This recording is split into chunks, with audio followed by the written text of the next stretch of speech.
start crying or calling for my mother. Hey, that's a Morgan Freeman check. Check, check. What? Just hit my mic. All right, you ready?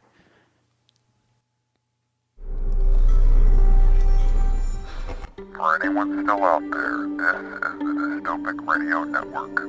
I can't really remember when I last had any hope. Somewhere I came into this game for the action, the excitement. on the abandoned highways of tomorrow. You're either living or you're not. I want everyone to remember. Keep your radio on. Listen for our broadcasts. Their names are the Dystopic Boys. This month On the Dystopic Boys. I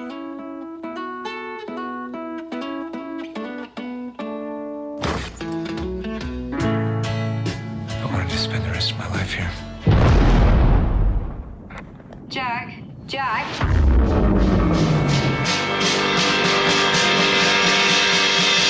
In the future, the world has survived.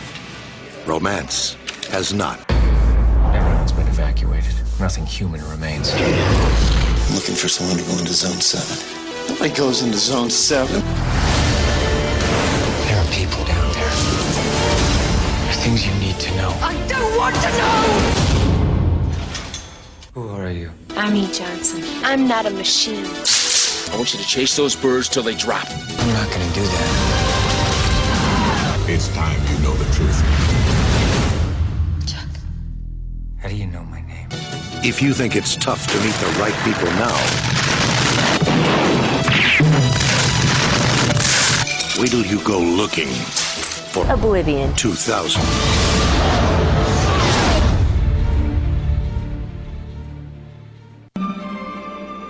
Do you wake from your finest fantasy only to return to your daily nightmare?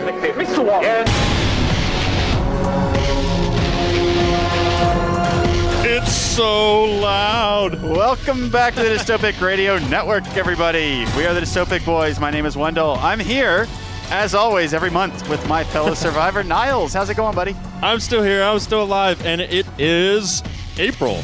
I almost forgot that I'm supposed to do that part because I got so used to you doing it on Last Frequency. The Last Frequency stuff, I know. Yeah. Trading rules once again. Hey, I'm Niles. I'm Wendell. And we're back. Hey, it is Wednesday night. April, what is it tonight? 24th. 24th. My watch is still correct. April 24th. And, oh my gosh, we just watched Oblivion over the weekend. Awesome. Spoiler alert.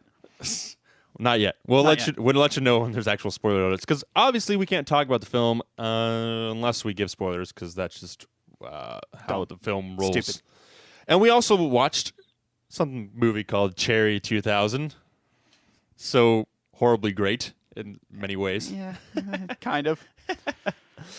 So yeah, welcome to episode 8.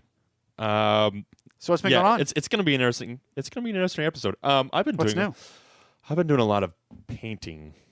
Fantastic. I'm painting our friend's house.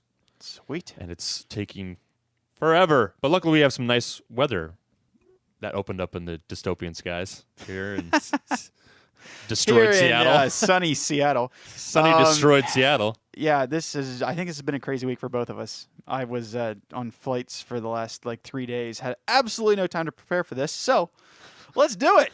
Yeah, we're ready. All right, cool. Sweet. Okay, without further ado, let's do the standard. What are we drinking? So, Let's have a drink. Let's have a drink indeed. Indeed. Let's see. All right. What did you grab for us, Wendell? Well, I grabbed what was on sale because in the apocalypse, you don't pay more than you have to. Anyway, both of these that we're drinking tonight are Lagunitas, a brewery. Say what? Lagunitas. Or Lagunitas. I don't know how you pronounce that. A brewery based down in Petaluma, California. Lagunitas. Formerly known as Petaluma, California. So I'm drinking Little Something Wild. Ooh. Yeah. Not sure what it's going to be like. But is she a little something wild? Well, let's see. On here, she's wearing a corset and miniskirt. Sure. Yeah. So what are you drinking? I'm drinking a Wilco Tango Foxtrot, which you said was incorrect. Well, it depends on if they're actually trying. If they're maybe trying the to be Wilco correct or was not. on purpose. If they Probably. weren't going with the Wilco on purpose, I mean, Wilco technically stands for will comply. So will comply Tango Foxtrot. It doesn't make any sense to me. Normally that would be whiskey Tango Foxtrot if you're actually going by the phonetic alphabet. But which who knows? yeah, I have no idea. It would be interesting to find out. It's a multi robust jobless recovery ale. Hey, we're jobless, right? In this dystopian world. That's true. Our job is to survive. Surviving is a full-time job. Is a full-time job. All right, cheers. Hey. Oh, yours is darker than I thought it was going to be. Darker. All right, let's see. Okay. Drinking live on air.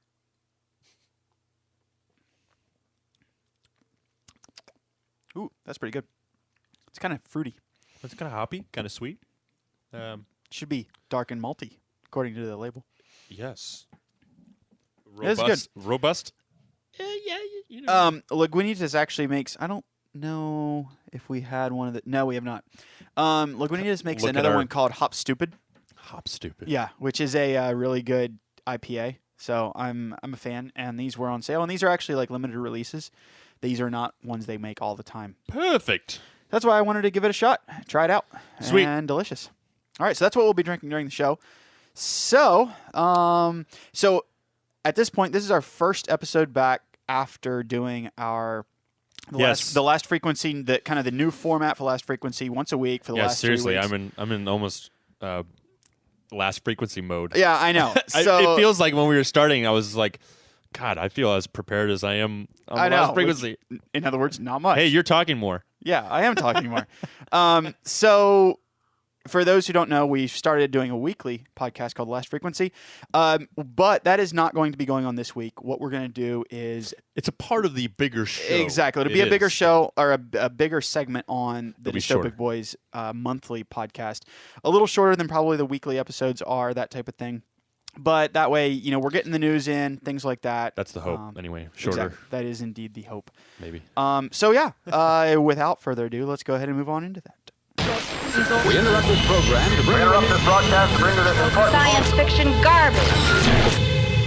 Hey, guess what? It's the Last Frequency. Hey, and it's shorter, more meaningful segment. I don't know. Whatever. Never mind. Shut up. Shut up, nows. Wait, where's my button? Stupid. That's right. Agreed. Stupid. Let's go right into some news. I just heard that After Earth, the M. Night Shyamalan Shyamalan featuring Will Smith and his son, Jaden, has been pushed forward a week. So it's no longer June something or other. It is now May. It is the end of May. Did you hear? Is May. Where is May. it? 31st. Did you hear? Sorry, speaking of the Smiths, I was listening to the morning stream yesterday or 2 days ago. Oh, Did you about hear her what? mom? What his son says that Obama told him. I guess that their family got to go visit the White House, right? Well, of course they did. And I guess this kind of ties back to dystopias or apocalypses. No, it actually kind of does. So apparently his son, Karate Kid, Jaden, who's in the film, Pinkett Smith, yeah, wait, he's not in this. He's in After Earth, yeah. Oh, right. Yeah. No, I was thinking we were talking about Oblivion. Okay, No. Sorry, confused. All right, so apparently he says that he asked President Obama if aliens existed, and Obama said, I can neither confirm or deny. So he takes it as though he basically has said, I think it was on Twitter or something, that Obama confirmed to him that aliens do exist, and that you would have to be stupid to not believe in them. Any type of government type secret, quote unquote, is... I can either confirm or deny that. I mean, you can't confirm that you can't. I mean, even a regular person, not us Obama people, can say I can either confirm or deny that because I mean, but anyway, it's aliens. Who knows? Yeah, I thought it was interesting, kind of funny. Yeah. So there you have it. Jaden Pinkett Smith has confirmed officially that the president has told him in no certain terms that aliens may or may not exist. Anyway, moving back to After Earth. So anyway, it's been pushed to May 31st, which who had After Earth on our Oh man, I should our have draft. that up. So it has been moved. You talk about that while It has been moved forward a week, and so now it opens up with Now You See Me, the magician. Romp, Oh right, which actually I think that looks pretty and good. The Purge. That has nothing to do with whatever our that show, one. though. But yeah, anyway. So who knows how that's going to affect whoever had that movie? Suckers. Anyway, After Earth is definitely on our list. It's coming out May 31st. If we actually feature it, which I think we should maybe. Oh, absolutely. It's probably going to be more of a June episode than a May episode because it comes out at the end of the month, and that's just not going to work. Okay. When? Okay. So let's talk about. Oh wait, maybe. Oh, sorry. I'm just looking at our summer movie draft list. Oh, yeah. Was it domestic gross for the weekend? What? Was it domestic gross for the opening weekend? No. It's overall, right? It was until the last film comes out. I believe it was combined. That's what I thought too. But okay, so I just pulled it up. Maybe that's just an updated. Oblivion was our first. Yeah, that might be updated. Oblivion was the first movie that came out, which I am the owner of at the high price of $25. And so far, where are we at? At least on this list, it's grossed $38 million. That's not. Well, that was opening weekend. I mean, that's not bad. Let's see what it's grossed so far. That's not bad. It's not huge, but look at how many people were at the IMAX showings when we went. I mean, yeah, there was like 20. Dark Knight, that place was sold out. Like Oblivion, domestic gross, I guess Box Office Mojo. Be the Box Office Mojo. Well, that's our official. Okay, as of right now, domestic gross as of right now is 42.9 million. As of today, 22.9, 42.9. Oh, okay. So in 5 days, actually, I suppose that's not bad. 5 days, 42 million in 5 days. In another week, you'll maybe have 100. Maybe I would have probably said in a week, maybe another, maybe up to 80 or 90, and then maybe by the end of it, I'm hoping to get 150 out of it. I don't. That's 150. Yeah, that's probably being 200 would be nice. Generous for 150, but anyway, and then kind of talking about that, the next movie up is yours, which is Iron Man 3. Woo-hoo! So that'll was that May 5th? Not dystopic, but May 3rd. It's but it. But we're gonna kind of keep track. It's our movie draft. We're gonna kind of keep track of this on the show as we're kind of all talking about it and everything. So yeah. Our movie draft that we did with our friends Nerds Domain. Nerdsdom.com. Yes. Nerdsdom. Yeah, nerdsdom.com. Okay. So that's kind of the status of that. After Earth, when does After Earth come out? So now it comes out May 31st. May 31st. So it was June 7th. Now it's May 31st. Along with that magician. Wait, it got bumped back a week? Magician. No, it got pushed. Oh, it was May 31st, and now it's June 7th. It pushed up. So it June earlier. 7th, and now it's May 31st. Oh, okay. Oh, so it's actually going earlier. I thought it was going earlier. Later. Oh, ooh, pushed up. That means it's going. Okay, yeah, it's going the same weekend as Now You See Me, the weekend after Hangover Part 3, Fast and Furious 6, Epic. Yes. All right. So it's. Oh, Justin had After Earth. Really quick, M. Night. Oh, did he? Yeah. M. Night Shyamalan has just been on this decline in people's minds. So let's hope he does a little resurrection dance with this film. It could go both ways. Who knows? But anyway, we'll talk about it. Let's move on. Amazon. We talked about the Zombieland series that's coming out via Amazon, which we all know for their great show content so far. They released a trailer, and I think the first episode's free online through Amazon. We should actually watch the first episode. I watched the trailer, and I was scared to watch it. I'm trying to pull up the Metacritic for that show. See what the Metacritic's showing. Basically, right it's the same. It's the same characters from the movie, not the same actors, but the same characters. And jeez, it looked just hokey, cornball, horrible CG. Not that stuff like that matters, but I don't know. It looked stupid. I forget I have that button. I know. That's why I was wondering why you hadn't played it. I need to hold this in my hand just for that button. All right. So anyway, are you pulling it up? Yeah, I'm trying to find the Top Yeah, TV so I shows. watched the trailer. I didn't watch the episode, but because I'm interested to see what people are saying about the show. Yeah, the show. Do you want me to go on to the next piece of? Negative. Okay. I'm almost there. Negative. Negative. Wilco Tango Foxtrot. Oh, jeez. Oh, maybe it's not on Metacritic yet. Weird. All right, does not look like Nobody's it's on talking Metacritic. about On the IMDb, it's got 3 out of 5. So maybe people are saying it's better than it is. You know, it could be kind of funny. I mean, it could be just kind of fun. But Yeah, I think the problem is, at least for me, what made that movie were the actors. I mean, I mean, Woody Harrelson, Jesse Eisen, Emma Stone. Oh yes, and what's his name? What's Bill Murray. her name? Oh yeah, well, Bill Murray had a cameo. Yeah, but the cameo was amazing. Oh yeah, I mean, the cameo was absolutely perfect. It definitely made the movie that much more. Yeah. So I don't know, these actors are definitely pulled from their fresh beginnings. It seems like, and we'll see. Who knows?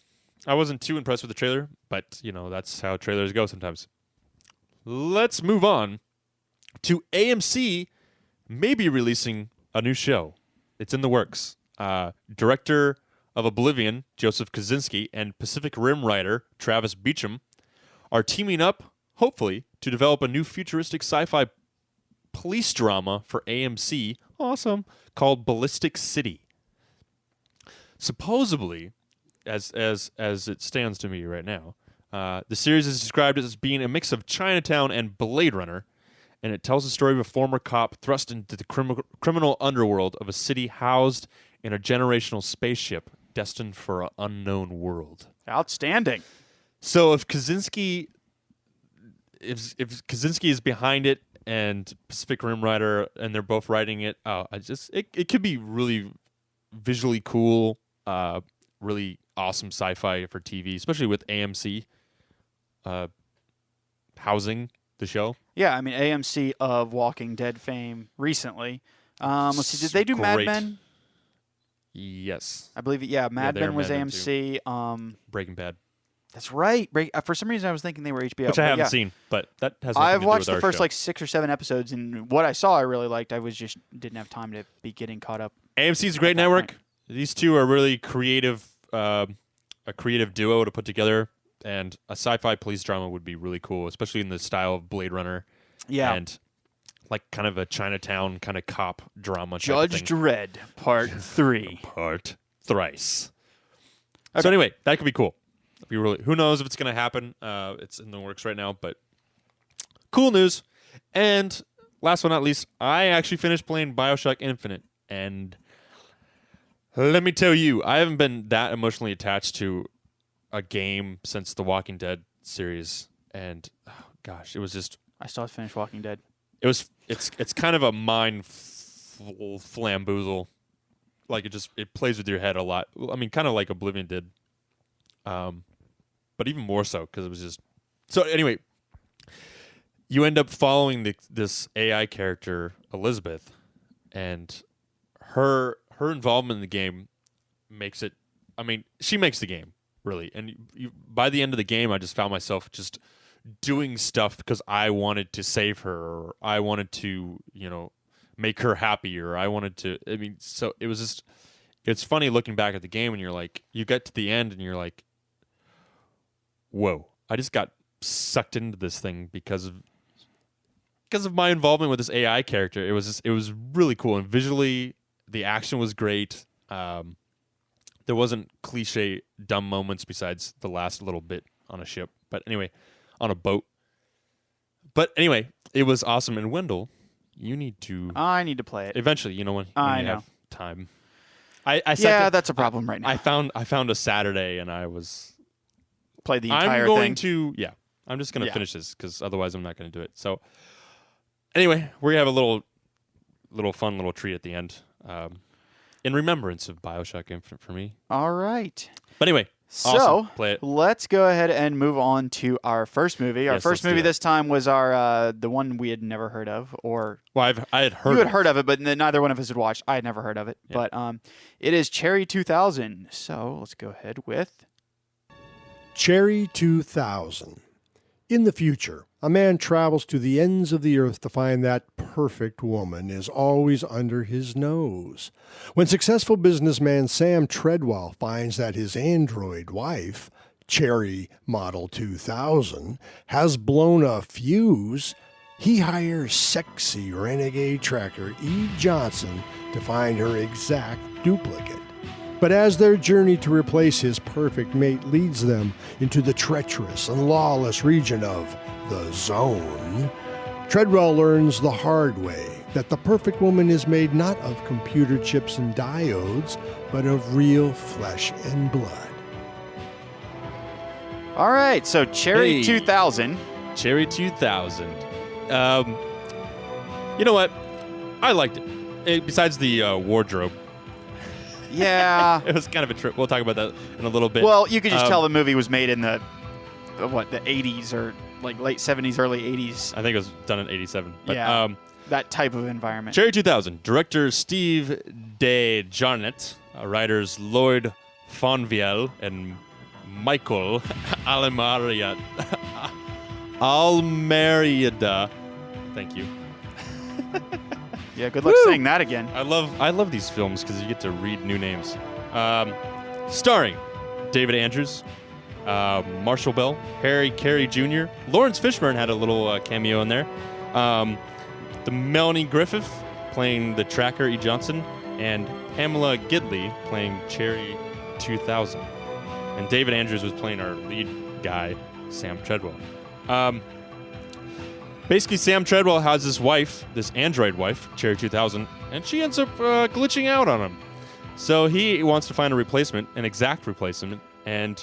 Why did she glitch out, Niles? Oh, because they were having a little fun, bubbly time on the bathroom floor, and guess No, what? it was the kitchen floor. The kitchen floor. And the sink overflowed with And soap bubbles. I guess Cherry 2000 weren't made waterproof.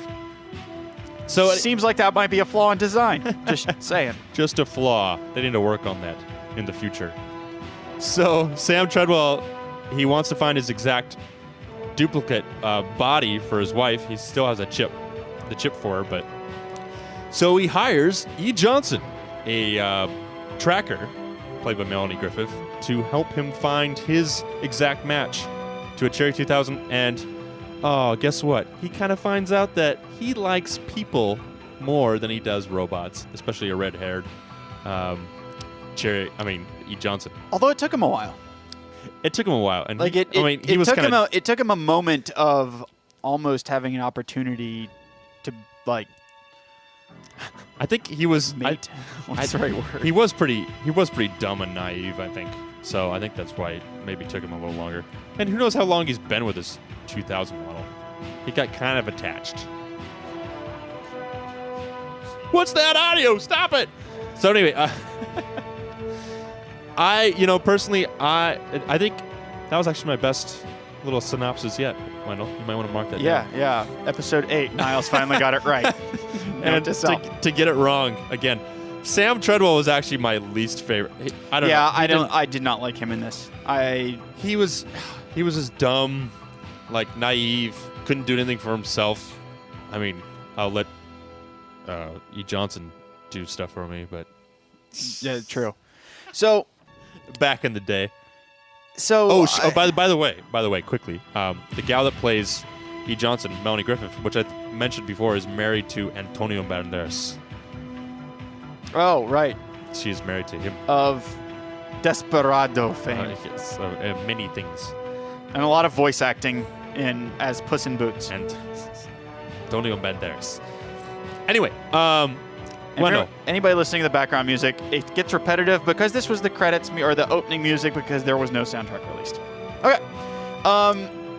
Initial thoughts, Wendell. I like the premise. The idea of this idea has, and we'll talk about this later, this idea has been bandied about before, right? This idea of androids that eventually gain some humanity. I mean, all the way back to Isaac Asimov's writings of iRobot, to Star Trek and Data, and his struggles with wanting to become more human but not being able to feel. Like, this is a topic that has been, I feel like in science fiction and things for a long, long time. I feel like because it leaves a lot of creative room to struggle with these ideas of what it means to be human and what it means to be in love and relationships and people and groups. Humanity is this interesting thing. There's this thing called the Turing test. And this is basically this idea that if an AI can respond to a series of questions in a way that is indistinguishable from a human, then are they... It's kind of this concept of like self-awareness and things like that. What movie did they do that? I feel like they did that in a movie. They may have. A day... The day the Earth stood still. The newer one with Keanu Reeves. Yeah, I've not seen that one, but I want They did that to Keanu Reeves in the movie where they were asking him questions. Yeah. And I think according to the response. This idea has been around for a long time, and I think, this concept that at what point does intelligence become more than just programming? Mm-hmm. Because, computers have their own intelligence about them. They, there are neural networks that can learn at this point, even now. So 100 years from now, if there's a computer that can learn, that can make, that can go beyond itself and make assumptions about the future based off of input. That's all we do. We make assumptions about our futures and things, and even just our brains. It's like when I walk, I put one foot in front of the other so that I don't fall over. Like that's that's this thing that I was gradually taught, and now I know. Yeah, most of the time. Sometimes I still trip, but you could think of like we are able to. Androids are take an input and then they calculate that and then output that out somehow. And if whether or not they're able to adapt to situations is another question. But you can look at it like when we are babies, like we have to take in all this input and then we kind of create our own sort of response to things. So it's like whether or not AI or androids have the ability to create sort of a unique personality and exactly a unique response. I think is the big argument. So then the question to me is not is an android able to create a unique response? Because we already have computers that could create unique responses. I think the question becomes that concept of self-awareness. Is an intelligence that is self-aware. Where do we draw that line? Is an artificial computer always an artificial computer, even if they can reason and feel? Mm-hmm. Can something feel? Is what makes us human versus just a bunch of neurons firing in certain patterns, or does anything? Mm-hmm. That's something that for all of our scientific and medical advances, we don't know what. We just know that the brain is a really, really, really advanced neural network of interfaces or of neurons and things, and we don't know what makes it. What gives us self-awareness, what makes us us. Mm-hmm. And I think the concept that at some point in the future, maybe there would be something that would have that self-awareness. Then you start getting into now all that separates us is the body and the flesh and blood versus the other. And then it's, what if we could create that? And you have, it gets into some really interesting questions that actually I think we're going to discuss at some point on the new show that we're going to do, Dystopic Talk.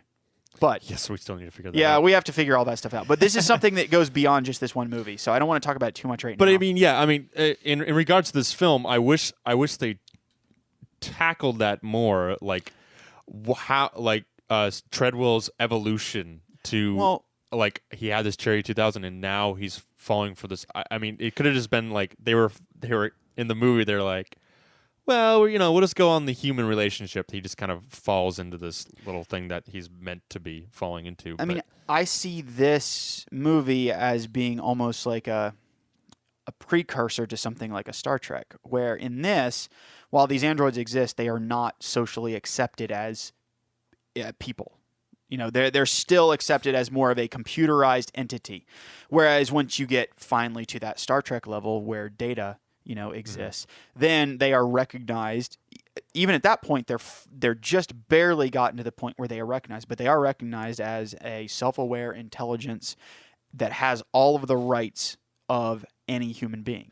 Well, yeah, and in Cherry 2000, it's stated that love is strictly a transaction at this point. Like, yeah, you sign up to do this, and like in Lawrence Fishburne's part, he's a lawyer. Like, okay, he so had now all of you what, now about you've 30 agreed seconds? Now you've agreed to have some little intercourse and maybe a little this and that at the end. And she's like, wait, I'm gonna talk to my lawyer.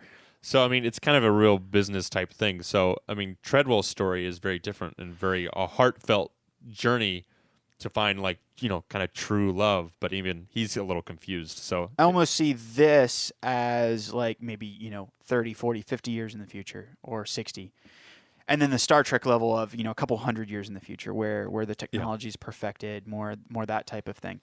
The interesting thing, though, is, you know, towards the end of the movie, when he starts to realize that he can get more from a person than he can from an android. he wants more from a person. Yeah. It was interesting to me how the movie ended with him. Okay, so spoilers for anybody who's interested in going back and watching a movie from 1987.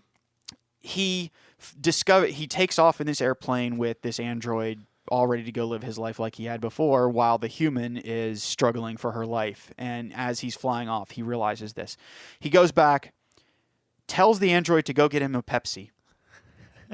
She says okay. We'll talk about that in just a second. And he picks up the human, and they leave. So it's almost like this weird... That's how it ends, right? They're flying off into the... I think it's this interesting thing of, Dune. Did he lose a part of his humanity because of the decision he made? If he actually considers that android to have self-awareness and be capable of these things, just because it's a machine, is that, you know, was he condemning this sentient entity to basically abandonment? Kind of. You know, I think it's I this think he knew interesting that- little thing. I think they knew that somebody else was down there, maybe, like the sandwiches girl. Yeah, but that's like kinda. I mean, I know it's this interesting. He Like basically left her to. he left her to whatever her devices were. Yeah, and chose kind of the other one. And it wasn't even that he just chose one and left with her. It was he chose one, left with her, changed his mind, went back, dropped her off, and picked up the other one. Mm-hmm. Like that's that's very conscious decision. It was a conscious decision to you know. I think he chose the lesser of the evil, I guess. Well, in this case, and that's one of those where maybe in this world, maybe the androids do not have that level of sentience yet. Maybe they are just extremely well programmed. I don't know. But if all up to this point he considered her to be capable of more and true love and things, and then all of a sudden he decides against that, it had some interesting points to it. So let's move on. There's this idea in the film of the roles of women, like what women are supposed to be doing, or you know, like fetching sandwiches for the warriors out in the desert, which is pretty much what this I think film there were came. like 8 or 9 times where a man tells a woman to get something food related. So E. Johnson, our tracker, was basically the only woman in the story that wasn't stuck to this kind of this rule of serving. I mean, she's kind of the outcast in the story, which is, I think, why maybe he falls in love with her as opposed to somebody else. But let me just play this little montage clip of all the times that somebody asked for a bit of food or something. Here we go. You hungry? Yeah. I fixed your favorite. Ginger, have the girls fix some sandwiches. You guys want some sandwiches? Is there? Jerry, I want you to give me a Pepsi. Sure. Go get the macaroni and cheese. Yeah, well, Randa here is going to fix us some lunch, ain't you, Randa? No. Well, then you can just go shit in your hat. What about these sandwiches? Oh, my word. All right. So the one time that a woman says no, the male response is, well, you can go shit in your hat. In your teal colored hat that you're wearing. So that right there, I mean, literally throughout the movie, like we were cracking up at the fact that felt like every 5 minutes there was this guy, hey, why don't you go make me some sandwiches? Go get the macaroni and cheese. Go get me a Pepsi. So we were talking about on the last frequency, we were talking about how you're reading Y, The Last Man. Yeah, we'll talk about that in a second. And the roles of women in there. Yes. I mean, which is completely the opposite. We have films like Hell Comes to Frogtown, where the roles of women is kind of, you know, made to procreate, but also it's just kind of this weird mix. So it's this sort of, it touches on sort of a pattern not really a pattern, but this is kind of 50s. Yeah, it did have a very 50s vibe to it, kind of like The Woman's Place is in the Kitchen. Yeah, kind of a thing. Well, and the fact that no woman should be alone. Like, yeah, exactly. Like this idea that a woman is only worth something if she's attached to a man. Attached to a purpose too, like we see at the very beginning, like for pleasure. Exactly. Like that. And like the only human women that we see out in the desert are in this little protected town community where they're still dressed up. And, as you say, they are there for the purposes of the men that go out and So it definitely has more of almost a tribal feel to the way women are treated in the movie. So that was an interesting. Does that in any way tie to the fact that the androids in the movie are there for pleasure and there for a man's quote unquote use, so to speak?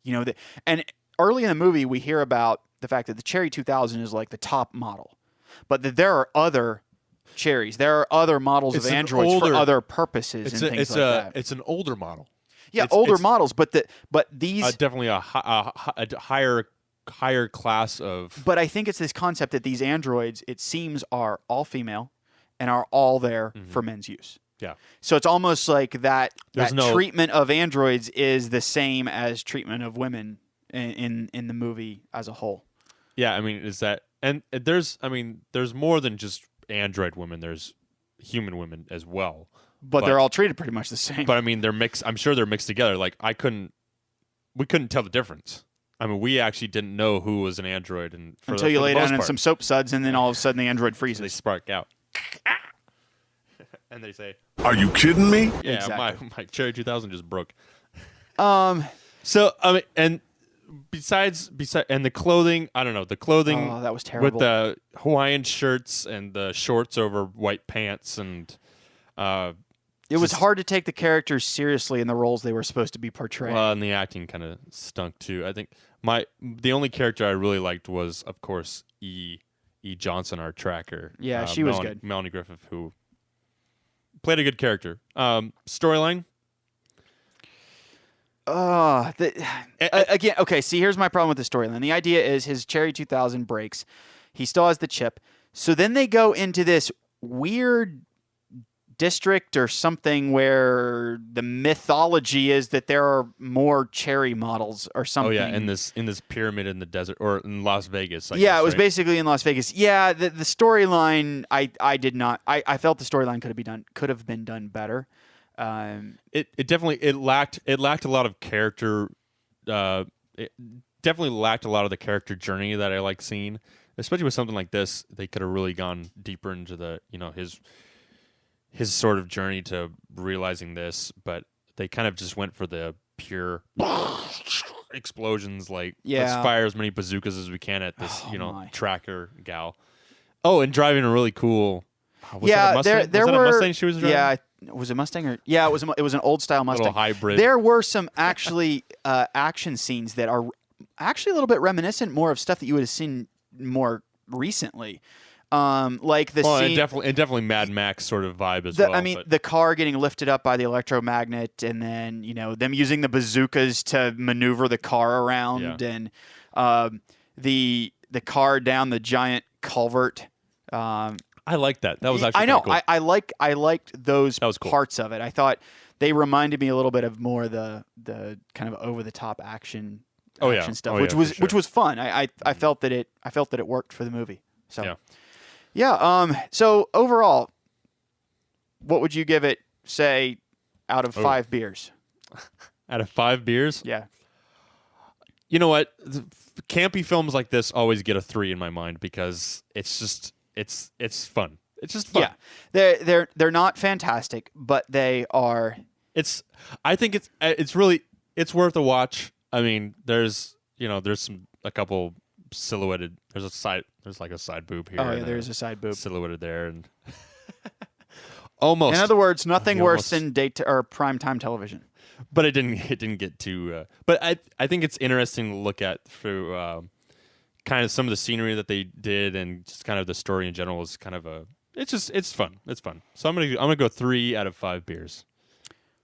Okay. Just for pure campy fun. Pure campy happiness. Hell Comes to Frogtown. The one thing we didn't talk about this is what. yes. Where does it fall into our dystopic or apocalyptic? Like, I don't remember why was the world the way it was. I honestly don't remember if they even talked about why the world is the way it was. I mean, it had this vibe of almost, say, a couple hundred years in the future or something, where like Vegas is now under sand for the most part. Yeah, I mean they were in quote unquote the zone, which was it nukes? Something? I think there was some. I think it was some sort of a nuke thing. I or mean something. that would make sense, but we really paid attention to this movie. Well, again, Fantastic. like you said, I don't think they really even covered. They that. may not. And have if they covered did, it a was a lot. quick little. The Earth has been ravaged, but here we are. So I can't remember. We'll have to go back and check that out. But I don't know. Fantastic. Dystopian. Okay. So yeah, it wasn't really dystopian. It was more post-apocalyptic. Yeah, it was post-apocalyptic. But they definitely did not touch on those parts of it a whole lot. Yeah, I mean, for a film like this, I don't think it really. Yeah, it doesn't need it. Yeah, it's kind of like Hell Comes to Frogtown. It needed more character stuff. The post-apocalyptic setting sometimes is more there to give a reason for these ridiculous, over-the-top stories and characters, because that story and characterization would not have worked in a modern-day setting. They needed that sense of this is the future and people are nuts. Yeah. And that's the only way. A movie like Hell Comes to Frogtown and Cherry 2000, that's the only way it works. We need to explain why these guys are just crazy. Exactly. Like frogs, or wearing Hawaiian shirts over their shorts. Or having sex with androids. Well, I mean, we do that today. I mean, there's dummies. Well, okay. I mean, it's kind of. Okay, let me clarify. Why we fall in love with androids. Oh, well, okay. Because have a relationship. Although I have a wife android. Strange people these days too. So anyway, okay, so that I think wraps it up for Cherry 2000. Yeah, according to our preparation, I think that our amazing prep worked tonight. Okay, so this time for our kind of mid-episode song, I chose a song from Oblivion, which is the last song on the soundtrack. It was the one that was playing during the credits of the movie. Oh. I know, so good. I listened to this twice. This is the one that features Susan Sundfør, which I have no idea what she's known for. Do you? She just has a really good voice. She does. She has an amazing voice. So there's going to be a little bit of this, and so hope you enjoy the song. We'll be back shortly, and we will talk about the Oblivion movie, which we saw in IMAX. Just a little teaser. We loved it. We'll talk about that in a little bit. But first, our little break. Enjoy the song.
Hi, this is Brian Ibbett from The Morning Stream and Coverville, and you're listening to the Dystopic Boys on the Dystopic Radio Network.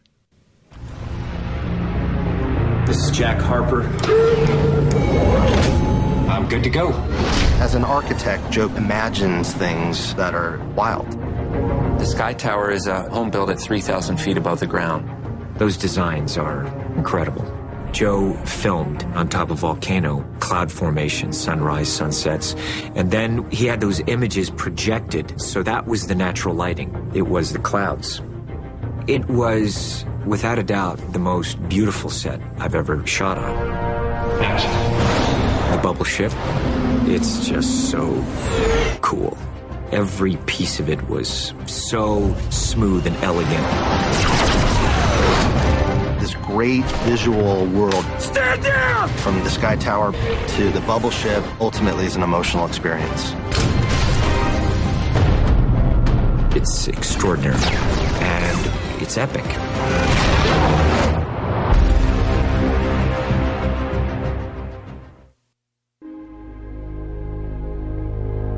Oblivion.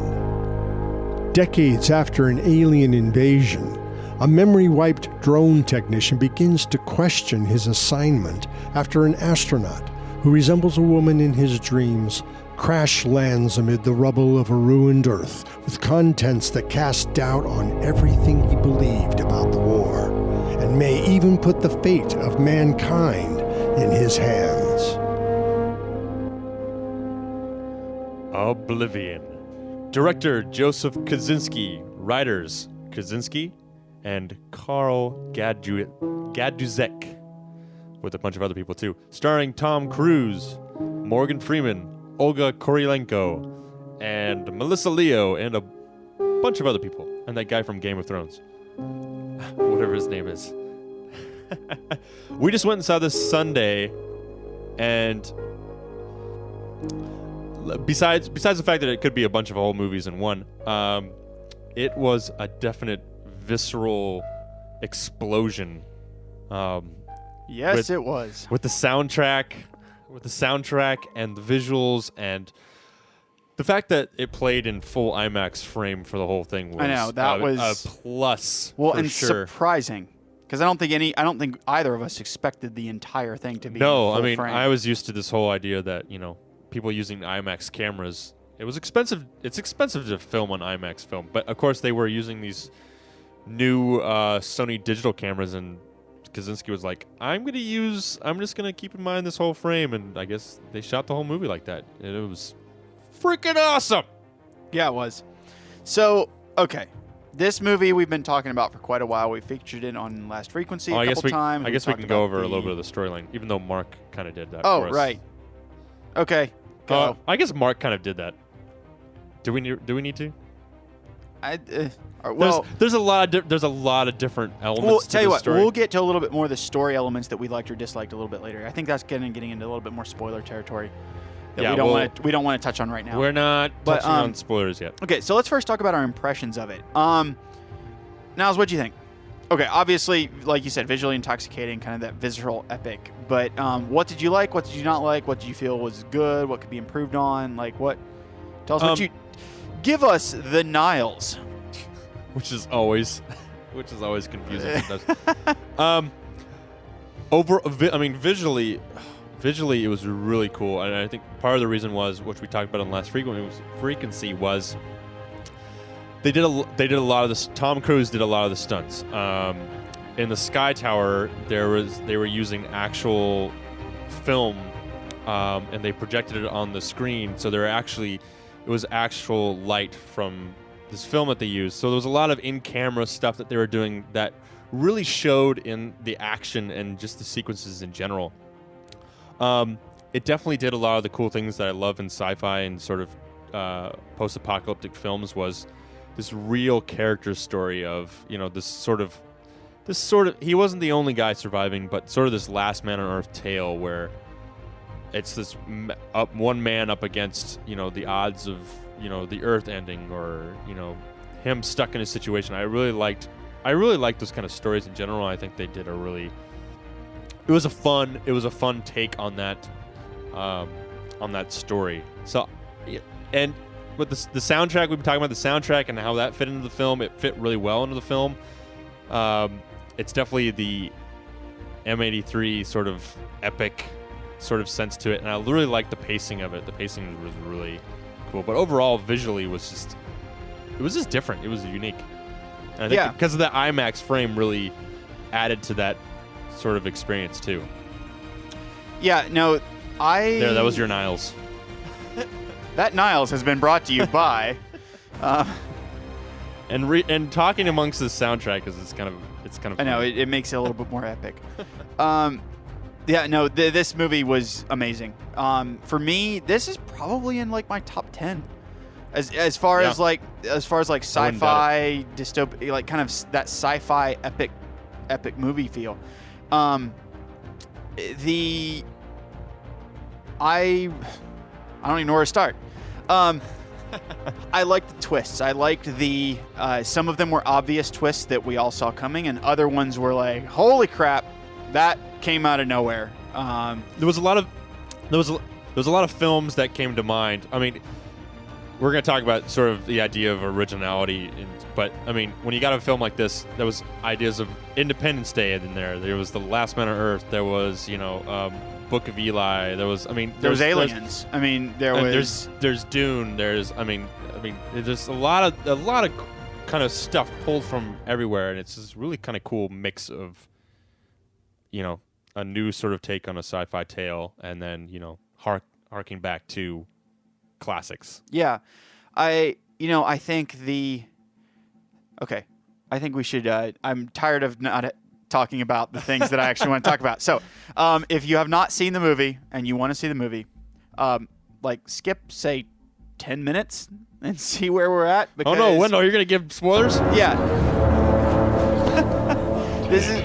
Your stinking hands. Oh wait, that's the wrong one. You damn dirty human! I just want the damn dirty human. That's fantastic.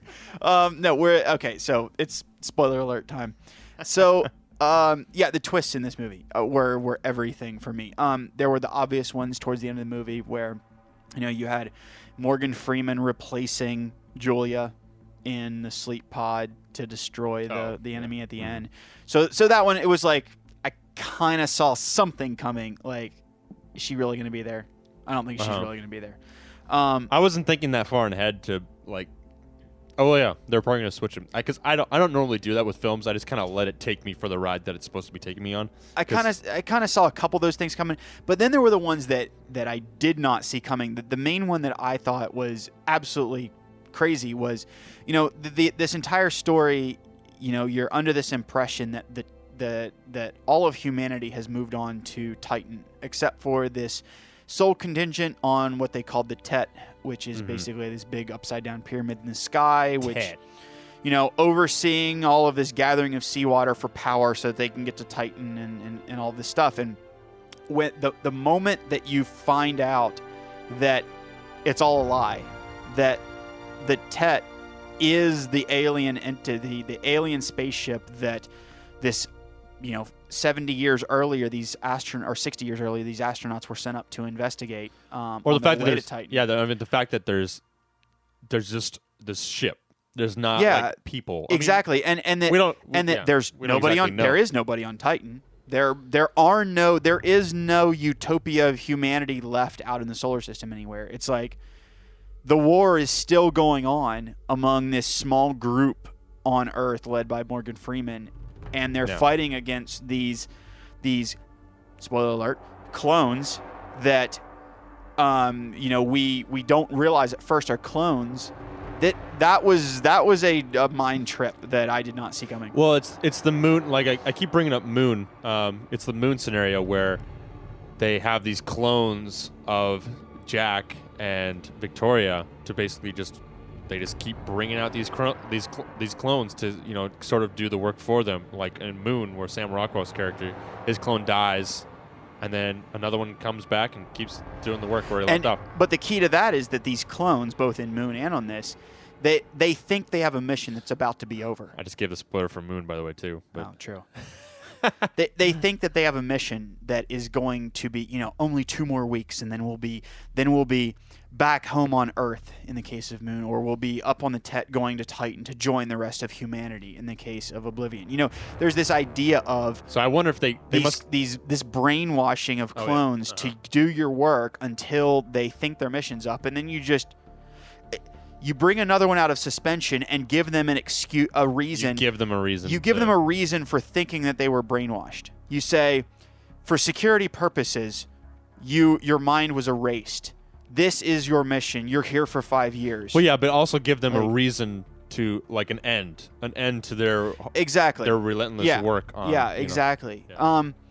I didn't thinking about it now. I'm like, yeah, we were thinking that there were people on Titan, or there was people other places, or off of Earth, but really, it's just Earth. Like the people that are still alive are the last ones remaining. Yeah, that for me was probably the single biggest twist, was the moment that we realized that there's no segment of humanity out in space. There's no controlling entity or a controlling segment of the human population that is putting these pieces into place to save humanity on another moon of somewhere else. It's like the people that are trying to save humanity are these ones led by Morgan Freeman that know the truth about the Tet, and they know the truth about the clones, and they're struggling to find struggling to find a way to defeat it. And I think the interesting thing is the story is told from the perspective initially of these clones, and we think they're the good guys, and we think that Morgan Freeman and his group are the bad guys. Trying to bring down which gets into this whole like scavs thing, which they you called originally aliens. thought that they were I thought the scavs were actually else. a separate group of aliens that were on Earth, and there were still the humans. I didn't realize that the scavs were this remnant of humanity left on Earth. I love their costumes too. Oh, I know. You know what it reminded me of? There was one movie that those costumes reminded you of. What is it? Come on. One movie character that it would remind you of in the last 10 years. I don't know. I'm going blank. What are you thinking? Shoulder-mounted laser cannons? Oh, what, like Predator? Predator. Oh, yeah. The masks that they had, the helmets that they put on with the feathers. The feathers that kind of flowed down behind them totally looked like the Predator hair with the kind of the weird face. I love how everybody's was different too, with the monocles, the goggles. You know what that actually reminded me of? It reminded me of the faces from Hell Comes to Frogtown. Like the masks that they were wearing at the very beginning, the kind of the gas mask style stuff. Yeah. Anyway, throwback to another episode. So there were these twists in this movie that I didn't see coming, some that I did see coming, but all of it was fun. All of it worked. I felt. I mean, I realize some people say there was.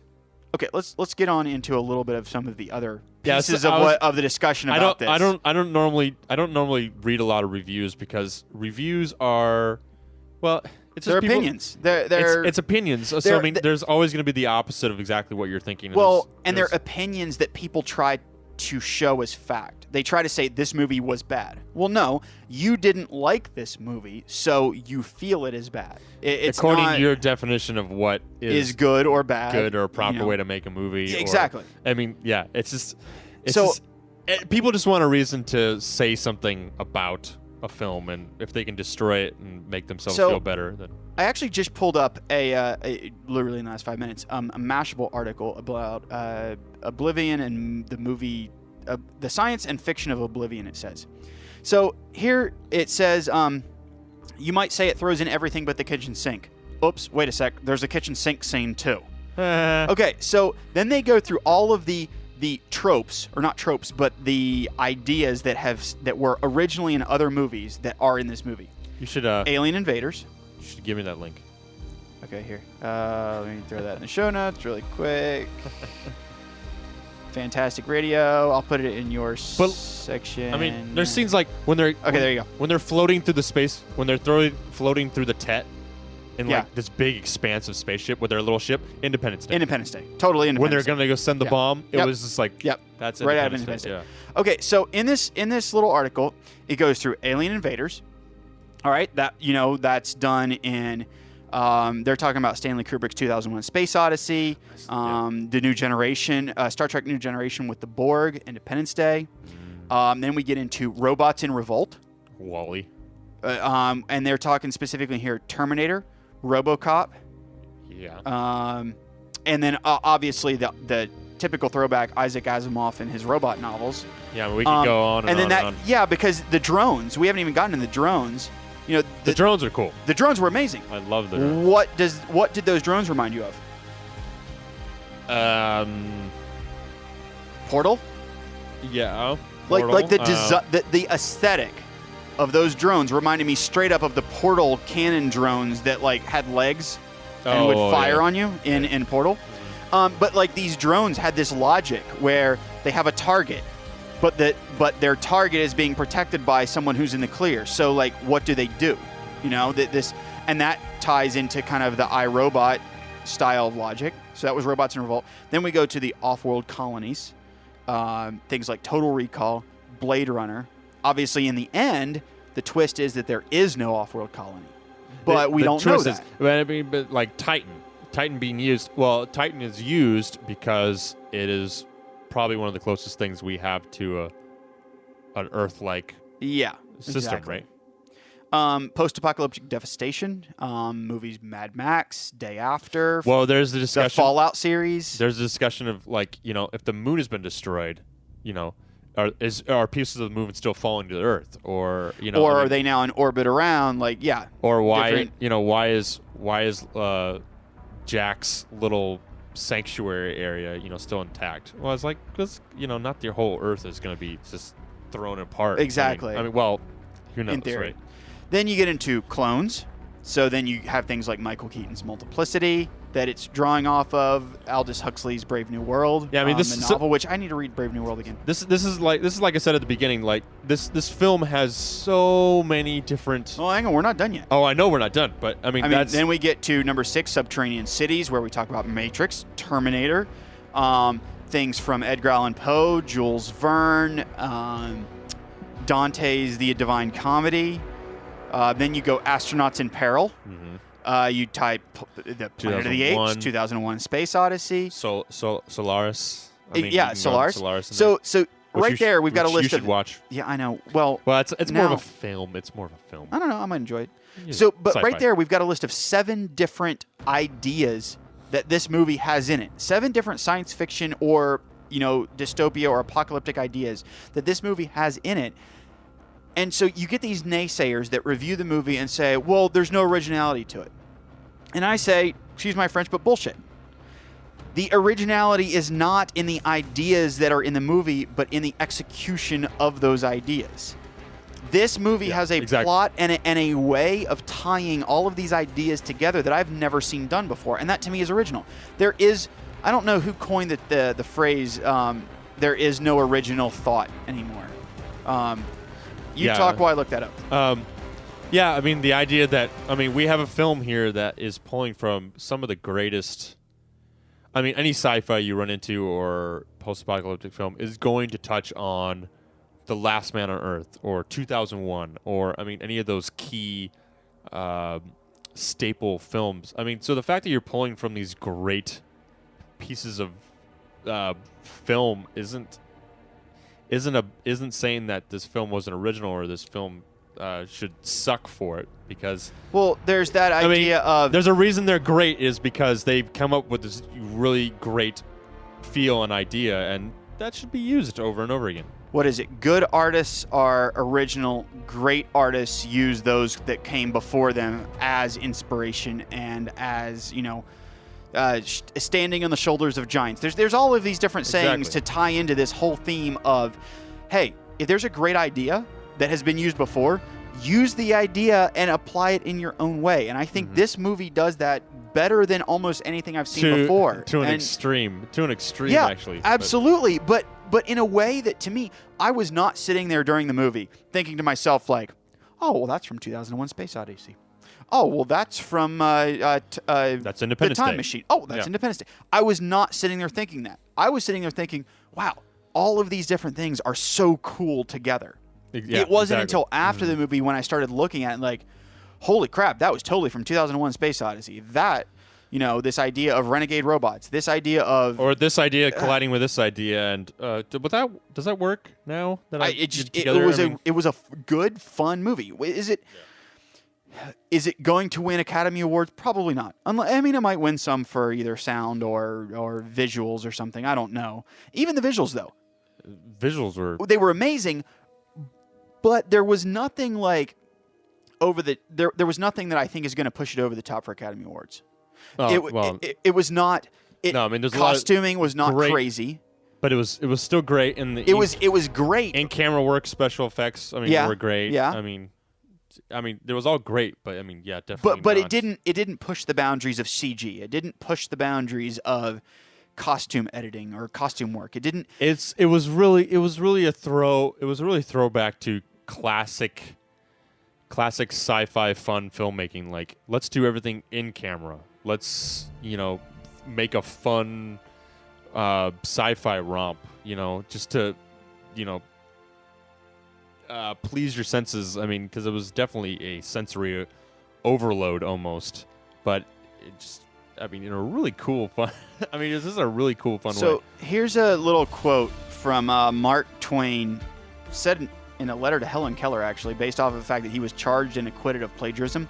He goes, "Oh dear me, how unspeakably funny and owlishly idiotic and grotesque was that plagiarism farce, as if there was much of anything in any human utterance, oral or written, except plagiarism. The kernel, the soul, let us go further and say the substance, the bulk, the actual and valuable material of all human utterances is plagiarism. For substantially all ideas are secondhand, consciously and unconsciously drawn from a million outside sources, and daily used by the garnerer with a pride and satisfaction, blah, blah, blah." He goes into a little bit of the stuff. But the idea is that every idea is drawn from all of the experiences that we've had. A lot of the things we say on this show are pulled from other podcasts. Exactly. Or little things here and there. That doesn't mean that it's not good. That means that we are taking... Or original, for that matter. We are taking what we find works in other places and making it our own in our own ways. That's exactly how I like to look at films like this, because otherwise I'm sitting there just hating on something just for the sake of making myself feel superior to it.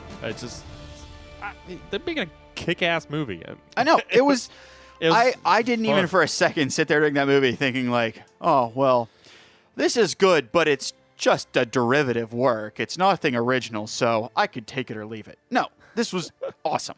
And I would totally watch it again. And I hope to. Granted, like I said, I was a true fan of the full IMAX experience. That was from awesome. Beginning to end. It was just, oh my gosh. Okay, so let's talk a little bit about the sound. The soundtrack. So we've had access to the soundtrack now for a couple of weeks, and we've been listening to it, and we both felt it was amazing. Our original thought was it wasn't as unique as, say, Tron Legacy. Say Tron soundtrack done by Daft Punk. Trapanese. Trapanese was the composer. Who helped. Wendell. Okay, let me see if I can get this straight. Wendell, right. who wrote the soundtrack? Wendell. Okay, Tron Legacy was done by Daft Punk in conjunction with Joseph Trapanese was the composer. Yes. Okay, so who? Okay, and then this one was... Oblivion. All right.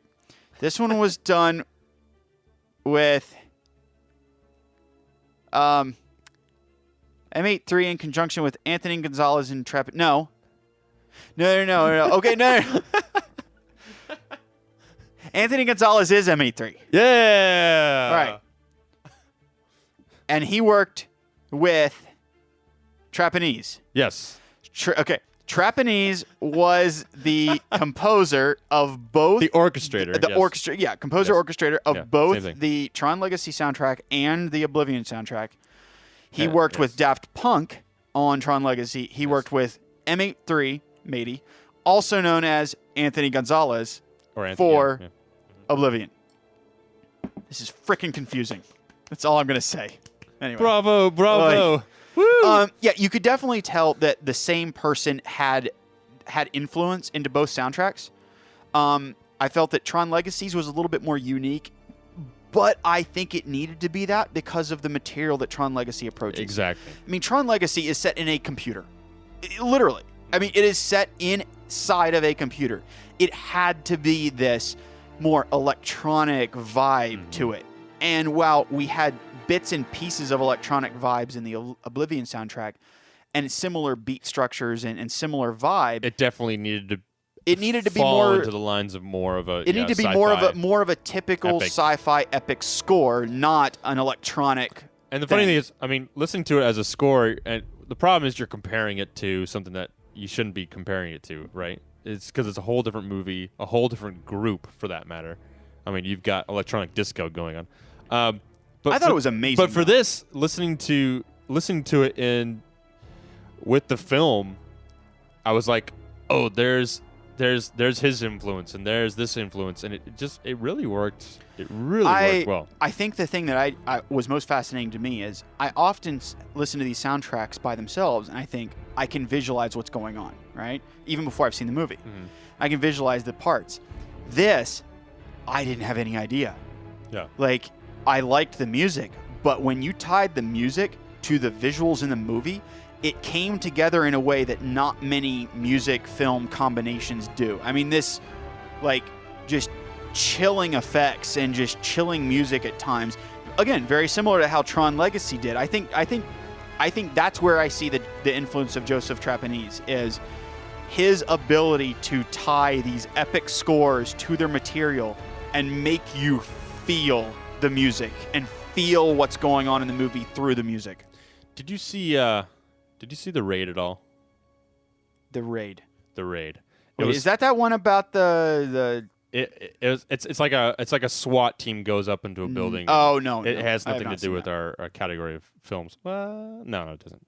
But Joseph Trapanese worked with Mike Shinoda from Linkin Park on that one. So Trapanese is a definite collaborator in terms. They pull him in with these groups that maybe haven't done a score before, and Trapanese is like, well, let me teach you how to create a film score. You know what I would love to have seen? I would love to have seen a Joseph Trapanese scored Transformers movie, where, like, with Linkin Park. Yes, actually, like that would actually, because Linkin Park, I actually really like Linkin Park's influences in the Transformers scores. Yeah. I thought they worked well. They had that kind of epic sound with Optimus Prime standing on an aircraft carrier saying, "For anyone out there who dares."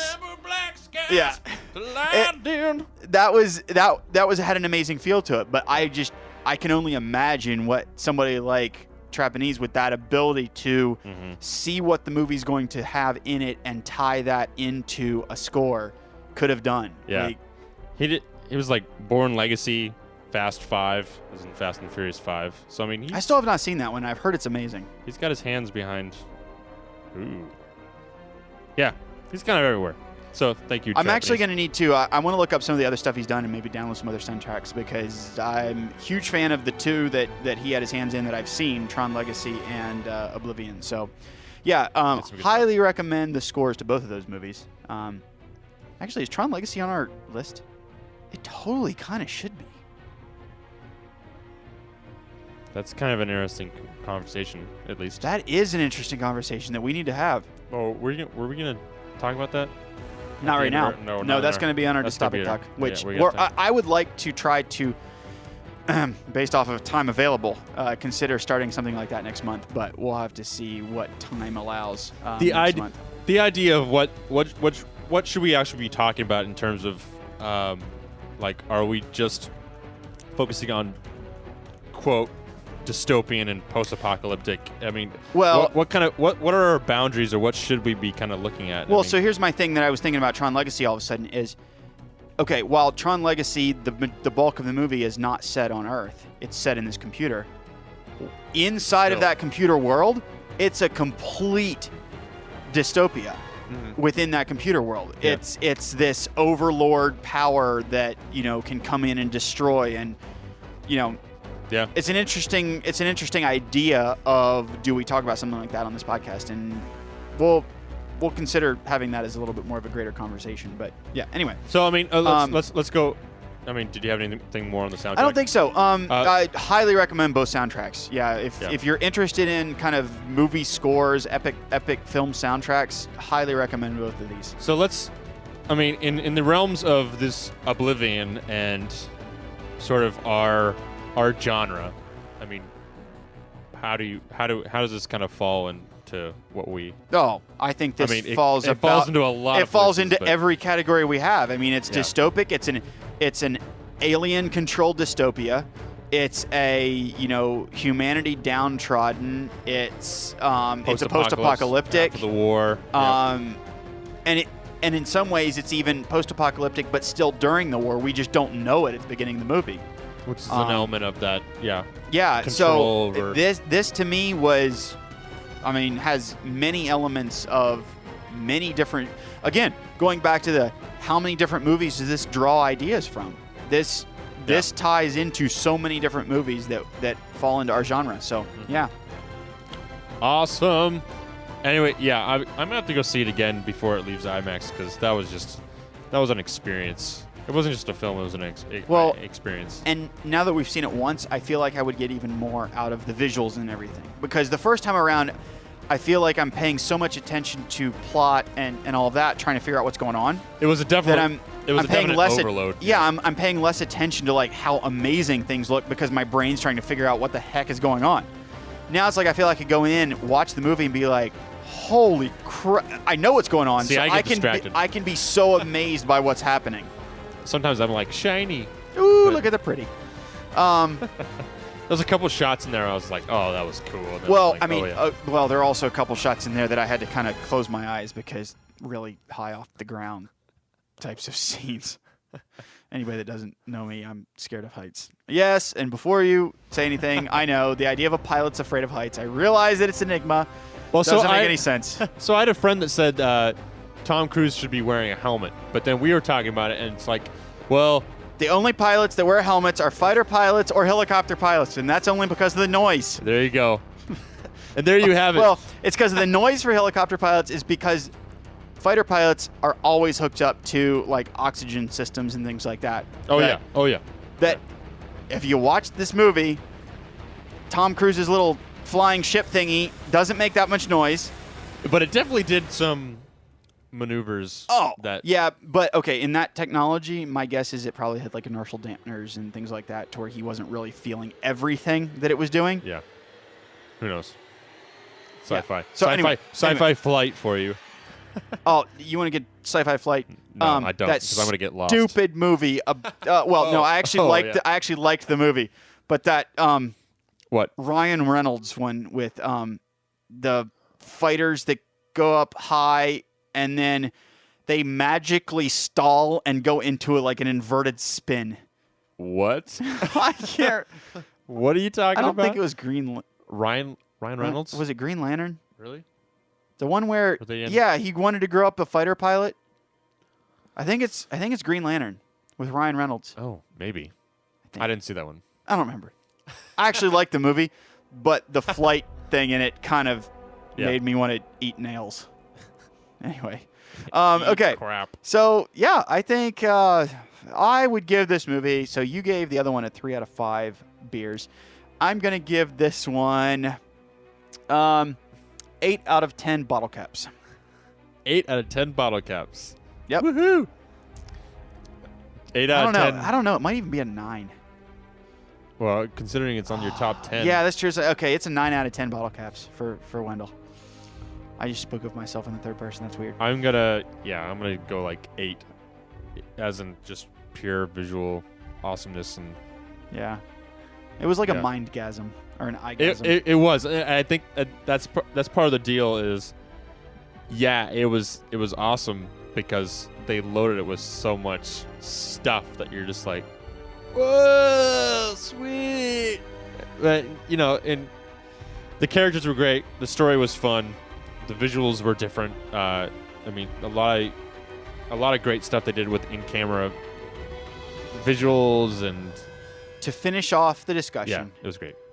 How much money did the Yankees have to pay to get their hat to be the one that Tom Cruise puts on and pretends to play baseball? I don't know. Did they? They probably didn't. Do they?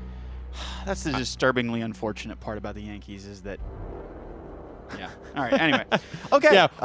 Why was it New York? Well, because he was in New York. Oh, that's true. That's true. He was in New York. The whole Empire State Building thing. Building. It took me a little bit to realize that all of these buildings were completely buried, and they were on the tops of these buildings. Well, yeah. Remember, walking up to them. Remember the crevice he was flying. The crevice he was flying through, where it was actually buildings. Oh, that's right. Yeah. That tells you how much stuff this has been piled What I up. got was that came from like the nukes, like the amount of rubble and stuff that when they basically tried to destroy the enemies, the aliens. Oh, so here was I know we're not gonna wrap up anytime soon, but yeah. Anyway, okay. No, the ocean. Oh, yeah, that's right. The whole ocean draining thingies that how'd those get there? That's the question. The aliens put them there? I would assume that the aliens. How? So, I mean, that's another one of those. There were these big giant things sucking up ocean water that. And the drone. Why would they need that kind of energy? Maybe. I mean. Well, because this entity. Well, and there's another question: is this entity one being, that is one single alien, like a hive-minded thing? That just travels planet to planet, using up the energy, or is that just like one representation of many minds? I don't know. Yeah, and do they need that kind of energy to power their space? I mean, so here's the thing. I actually like that they don't explain that. Well, yeah, I think that's something that. I think that's something that it leaves it up to the imagination, and it leaves it up to, hey, there's this thing. We're not going to explain why, where, the how. We don't know where it comes from. We don't know why they're here. We don't know anything about that. All we know is they didn't have time to explain. That's true. Although, honestly, I would not have minded if that movie was another half hour, 45 minutes, and they had added in more story. I would have been fine with that. Me personally, I realized that it probably would not have done as well, even as it is doing right now, because there are a lot of people that do not like that amount of story. I think the only way that would have worked is if they had some real sort of character. A little bit more character development. Character stuff going on.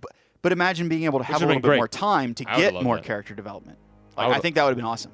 I would have loved more growth. I think one thing in closing is I liked his sort of struggle with, like, he'd been with Victoria, his other clone, for that's right, yeah, for I don't know how long, and 5 years. So he goes back, at the part where he goes back and asks her again, the other 52th version.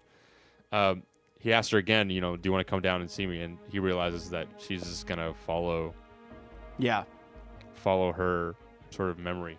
I liked sort of that kind of struggle, that little triangle of. I agree. I like that. Okay. But anyway. All right. Finally wrapping up that movie. movie. We can keep talking about this. I know. Okay. I think it's time. Oh, you didn't do your. Oh yeah, you're gonna do that now. What happened to the lost pages? That's time for that now. Oh, are you okay? Don't we do that next? Well, typically we put that after the mid-episode break. But we totally skipped that. We did. We even have show notes on it. Okay, so that means it's time for paper.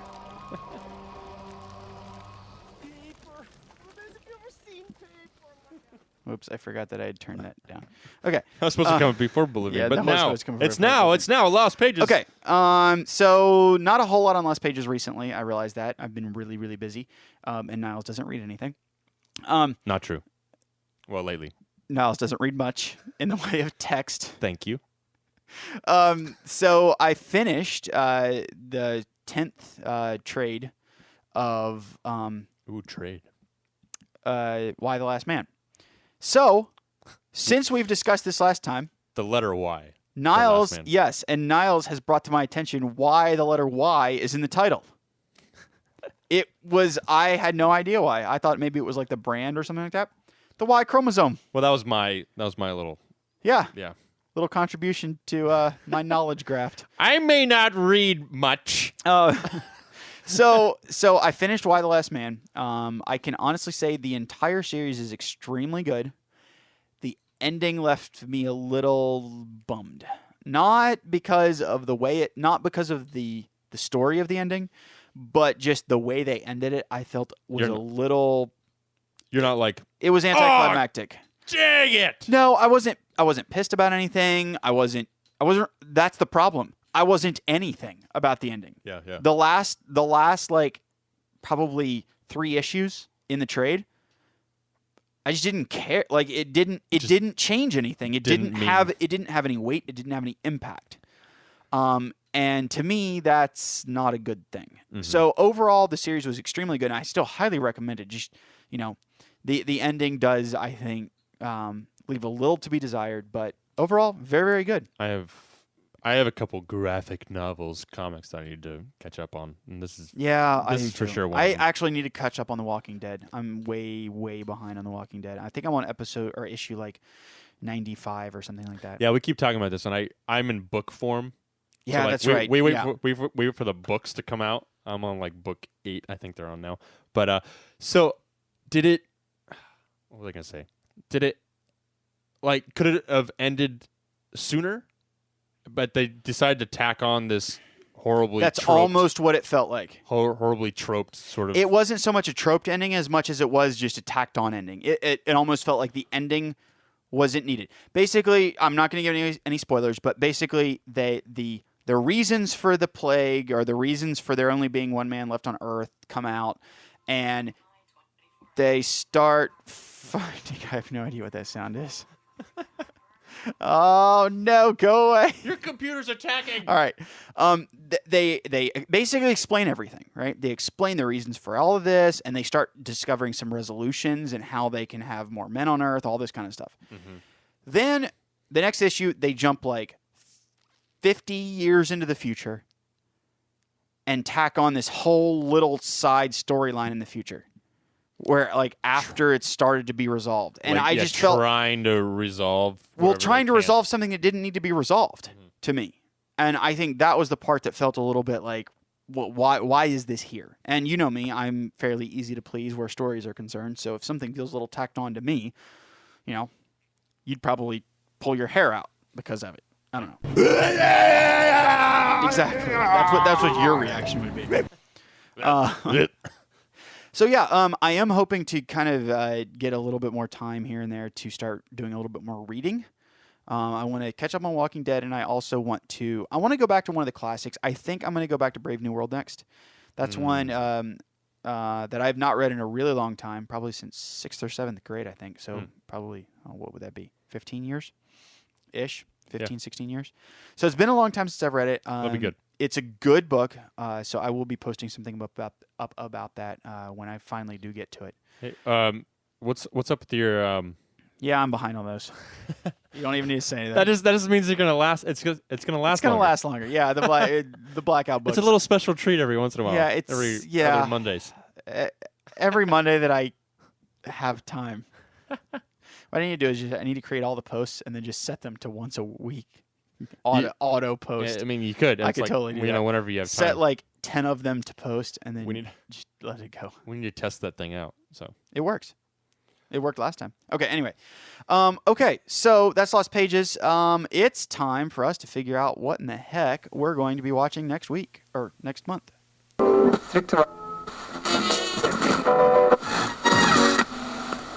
Okay, that's the randomizer. Woohoo! And that means it's time for us to find out what we're going to be watching. So, nothing major coming out in our category for next month that we're going to be watching. Yeah, I mean, even though After Earth has been pushed up to the end of May, the very end of May, it's not going to count. It's not going to fall into next episode. So we will wait. We're going to go with 2 random movies from our list. Woohoo! So we're going to go from the other list first.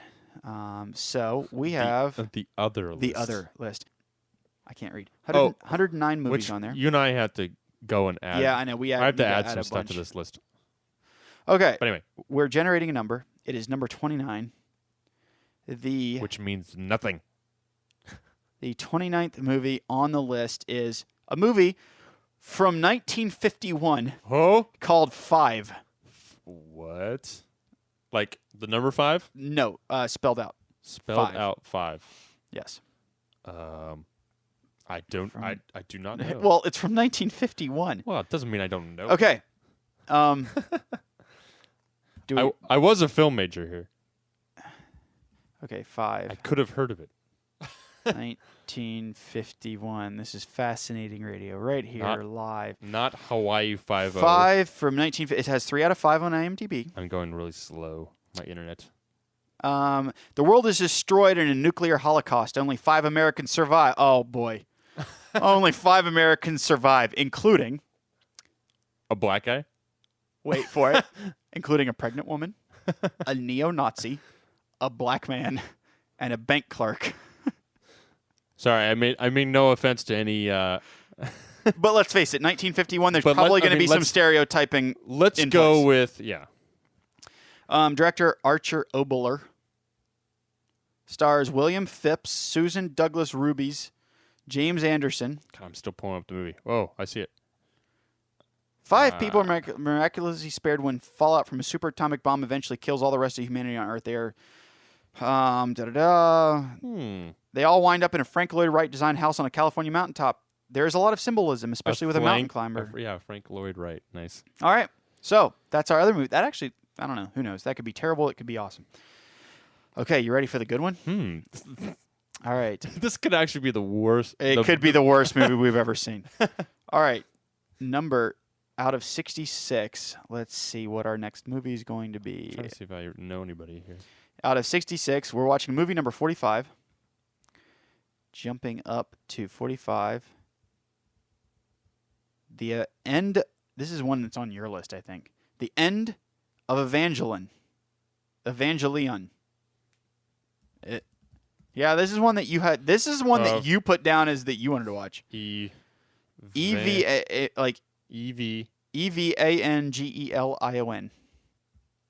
This is the segment called Wendell Spells. Wendell Spells. The end of what? This is TV. This is TV episode. Oh no, is this a made for Neon Genesis Avenge? Which one is this? I don't know. It just says the End of Evangelion. End of Evangelion movie. Let's try. Anime, maybe. Oh, is it seriously? I think so. Oh no! Oh, it was released in Laserdisc in Japan. I'm gonna have to make sure that I can find this. So wait, oh, it totally is. What's the End of Evangelion is a 1997 Japanese animated science fiction film written and directed by Hideki Anno, released as a finale for mecha-based television series Neon Genesis Evangelion. So this is a movie. Man, this is going to be awful. Would be awful. Why did you pick this? I have no idea why is this one on your list? I have no idea. Maybe because I like the title. Which basically means this is the end of a storyline that has 25 episodes of something that we've never seen. This is going to be terrible. That doesn't make any sense. I have no idea. So wait. So we have to go. We are not watching 25 episodes. Well, we can't watch the end. Wait. You picked it. I have no idea. I don't think I picked this. It's on your list. This is fantastic. I have no. Okay, tell you what. We're going to pick another one just in case I either A, can't find this in English. Well, if it's subtitles, it's subtitles. Well, yeah, we'll do subtitles. I don't want to watch the end of a story either. That's not going to help us. Wow, in the prologue to episode 25, somebody, these are a lot of Japanese names that I can't really pronounce, distraught over the death of somebody else, pleads for help from a comatose somebody else, and desperately trying to wake her, this sounds like a freaking soap opera, somebody else accidentally dislodges her hospital gown, exposing her breasts. Oh my word, and then somebody else masturbates while standing over her? This is literally a description on Wikipedia of episode 25. This sounds... No, you know what? We're freaking watching this just for weirdness sake. Although, okay, we are going to... I'm coming up with another one just in case I can't find this. Because this... yeah, but who knows? Oh, man, if this is the end of this weird story, we're going to be... Lost. So lost. Okay. But, we could read a description of everything else up to that point, though. If it's released as a self-release so thing. I'm doing this again. We're randomly generating. Okay, number 39. Just in case that one does not pan out. Oh, Repo Men. Okay. That one's at least doable if we can't find the other one. All right. So it's either, let me make a note of this, either the end of not the Repo Man musical, but the whoops. That was not supposed to happen yet. My pinky hit it. All right. Do you have that? I make what? Have what? I have no idea what you're talking about. All right. Which Repo Man is it? Is it Clive Owen? There was more than one Repo I mean, not Man? Clive Owen, but... I thought the only Repo Man was this current one. Well, there's the Repo Man, the opera. The I don't genetic... think we watch operas. No, but it's based off of that, though. Okay, I'm going to say that this is the one that is the current movie. The one that was out in theaters about 6 years ago or whatever it was. I'll tell you. I'll show you what I'm talking about later. That's what this one is. That's what we are watching. Yeah. Is that one? Okay. The genetic Oppo. Oppo. Repo, the genetic opera. That's what I'm talking about. So that's that. So now it's time for. All right, it's time for Stump Niles with some trivia. Did you actually? Kind of. Totally coming up with this on the fly. I was wondering the whole All time. right. I'm like, ooh, Repo Chick. How about that? Okay. Sorry. You ready? Sure. All right. Your first question. And I'm literally, I've been thinking about this for the show because I'm literally coming up with these off the top of my head because I forgot to write questions earlier. All right. I have to come up with the first one first. Okay. In the movie, which movie we watch? Oh, in Oblivion. Yeah. What year is Oblivion set in? Would you like some options? No, that's going to make it harder. I will give you 4 options. Okay, 4 options, okay. 2065, 2072, 2077, 2081.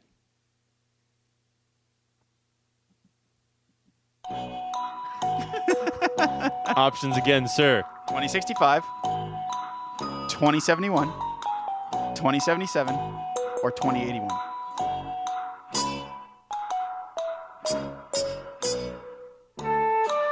Did you say 2087 was one of them?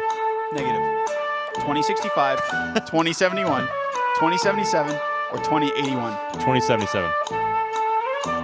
Good news, everyone! Final answer.